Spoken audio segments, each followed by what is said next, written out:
అందరికీ నమస్తే. నేను మీ పులిపాటి మరొక ఇంట్రెస్టింగ్ టాపిక్ తో నేను మీ ముందుకు వచ్చాను. త్వరలో విస్తరించనున్న తెలంగాణ రాష్ట్ర కేబినెట్ లో ఎమ్మెల్సీ కోటాలో ఫైర్ బ్రాండ్ కి కీలక హోంశాఖ దక్కే అవకాశాలు మెండుగా ఉన్నట్లు తెలుస్తోంది. ఎమ్మెల్సీ ఎన్నికల వేళ ఆ స్టార్ ఒక్కసారిగా మళ్లీ రాజకీయ తెరపై మెరవడంతో రాష్ట్రంలో ఆసక్తికర చర్చ మొదలైంది. అధికార కాంగ్రెస్ ముందే చెప్పినట్లుగా మహిళలకు అత్యంత ప్రాధాన్యతనిస్తానని ఇచ్చిన సంకేతాలు ప్రజల్లోకి వెళ్తాయనేది ఇప్పుడు ఆ పార్టీ ఆచరణలో చేసి చూపినట్లయింది. ఎవరా ఫైర్ బ్రాండ్, ఏంటి ఆమె కథ, మరిన్ని ఇంట్రెస్టింగ్ విషయాలు తెలుసుకోవాలంటే ఈ వీడియో స్కిప్ చేయకుండా పూర్తిగా చివరి వరకు చూడండి. వీడియో నచ్చితే తప్పకుండా ఒక లైక్ చేయండి. ఫైర్ బ్రాండ్ కు దక్కనున్న గౌరవం, ఆమె సేవలతో పార్టీ బలోపేతం, ప్రతిపక్షాలను ఎదుర్కొనే ధీర వనితగా గుర్తింపు, లేడీ అమితాబ్ పై ఆసక్తికర చర్చ, బీసీ సామాజిక వర్గానికి చెందిన ఎమ్మెల్యేల కోటాలో ఎమ్మెల్సీ అవకాశం కల్పించింది కాంగ్రెస్ ప్రభుత్వం. మంత్రి పదవి కోసమే అనేది రాజకీయ వర్గాల్లో ఇప్పుడు హాట్ టాపిక్ గా మారింది. అందువల్ల మెజార్టీ శాతం ఉన్న బీసీ కులాలకు విస్తరించే కొత్త మంత్రివర్గంలో ఆమెకిచ్చే ఆ పదవితో ఆ సామాజిక వర్గానికి మరింత న్యాయం చేసినట్లు అవుతుందని రాజకీయ వర్గాలు భావిస్తున్నాయి. అసెంబ్లీ ఎన్నికలకు ముందు అప్పటి పిసిసి చీఫ్, ప్రస్తుత సీఎం రేవంత్ రెడ్డి ఆహ్వానం మేరకు నాడు అస్తం పార్టీలో చేరిన ఆమెకు పార్టీ స్టార్ కాంపెయిన్ గా అప్పగించిన బాధ్యతలతో పార్టీ అధికారంలోకి రావడానికి రామలమ్మ కూడా విశేషమైన కృషి చేసిందనే చెప్పాలి. ఎమ్మెల్సీ ఎన్నికల ముందు ఒక్కసారిగా మళ్లీ రంగప్రవేశం చేసి ఊహించని విధంగా కౌన్సిల్ మెంబర్ గా ఆ ఇద్దరితో పాటు ఆమె కూడా ఏకగ్రీవమైందనే చెప్పాలి.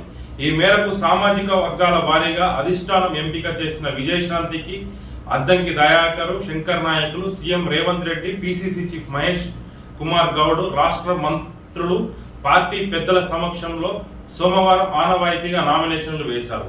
ఆ ముగ్గురు ఎమ్మెల్సీలు అధికారికంగా ఎంపికైనట్లు ధృవీకరణ పత్రాలు కూడా అందుకున్నారు. ఉద్యమ నేపథ్యం గల విజయశాంతి లేడీ అమితాబ్ గా సినీ రంగంలో విశేష గుర్తింపు పొందిన జనాకర్షణ మహిళా నేత. తెలంగాణ ఉద్యమ కాలంలో తాను పెట్టిన తల్లి తెలంగాణ పార్టీని అప్పటి టీఆర్ఎస్ లో విలీనం చేసింది. తెలంగాణ వాదిగా తెలంగాణలో ఉద్యమ కాలంలో తన గలం విప్పి చేసిన పోరాటానికి 2014లో ఆమె మెదక్ ఎంపీ అయింది. దీంతో రాములమ్మ ఉద్యమ నేపథ్యానికి ఈ విధంగా ఫలితం దక్కినట్లయింది.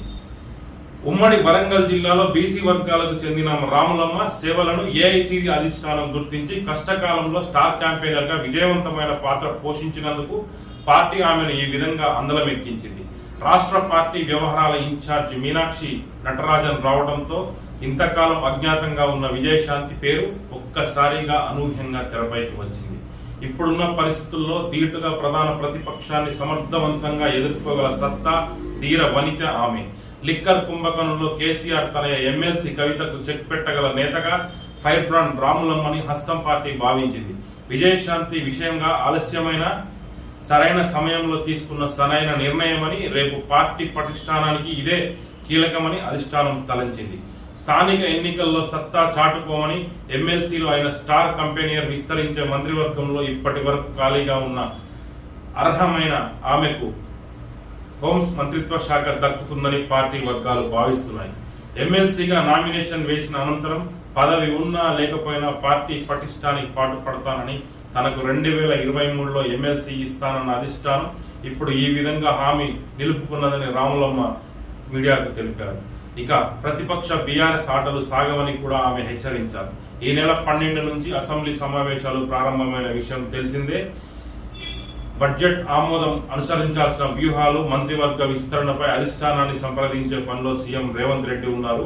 ఈ సందర్భంగా ఇప్పుడు కేబినెట్ లో ఉన్న ఇద్దరు మహిళా మంత్రులకు తోడు అత్యంత ఆవశ్యకత అవసరం ఉన్న మరో మహిళా మంత్రిగా రాములమ్మ పేరును కూడా మంత్రివర్గంలోకి రేవంత్ రెడ్డి రికమెండ్ చేయనున్నట్లు తెలిసింది.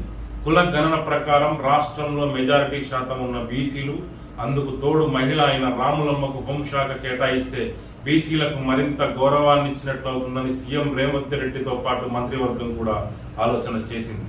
రాములమ్మ పేరును ఆమోద ముద్ర వేయనున్నట్లు తెలుస్తుంది. ఈ నెల చివరి వారంలో మరోసారి విస్తరించనున్న రాష్ట్ర మంత్రివర్గంలో ఖచ్చితంగా రాములమ్మకు హోంమంత్రిత్వ శాఖ ఇచ్చే అవకాశాలున్నాయని పార్టీ వర్గాలు భావిస్తున్నాయి.